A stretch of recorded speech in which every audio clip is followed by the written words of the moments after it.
રાજ્યના હવામાનને લઈને મહત્વપૂર્ણ સમાચાર સામે આવી રહ્યા છે। હવામાન નિષ્ણાંત અંબાલાલ પટેલની આગાહી મુજબ ગુજરાતમાં ફરી એકવાર માવઠું થવાની શક્યતાઓ છે।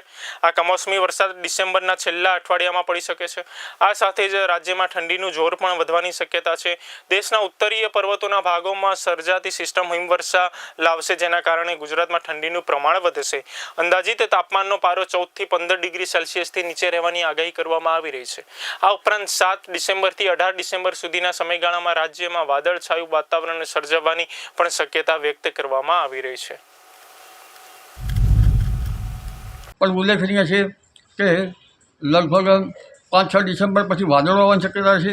10 ડિસેમ્બર પછી ઘણા ભાગમાં વાદળા ઘેરાશે અને 10 થી 17માં ક્યાંક માવઠું થવાની શક્યતા રહેશે। પણ ઉલ્લેખનીય છે કે બંગાળના ઉપસાગરમાં 18 થી 24માં હલચલ જોવા મળશે અને તારીખ 18 થી 24ના ડિસેમ્બરના અંત સુધીમાં લગભગ ગુજરાતના ભાગોમાં, ઉત્તર ગુજરાત, મધ્ય ગુજરાત, દક્ષિણ ગુજરાતના ભાગોમાં એક માવઠું થવાની શક્યતા રહેશે।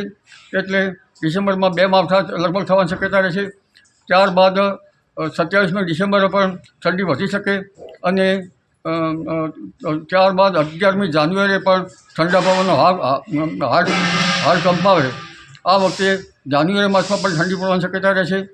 22 ડિસેમ્બર બાદ આખરી ઠંડી પડવાની શક્યતા રહેશે। પરંતુ ઉલ્લેખનીય છે કે લા નીનોની અસર જ્યારે વર્તાઈ રહી છે ત્યારે ઠંડીના સંકેતો વધારે છે। એટલે દેશના ઉત્તરીય પર્વતીય પ્રદેશોમાં રેકોર્ડ તોડ ઠંડી પડવાની શક્યતા રહેશે અને ગુજરાતના ભાગોમાં પણ 22 ડિસેમ્બર બાદ કાતિલ ઠંડીને વેગ મળતો જોવા મળશે।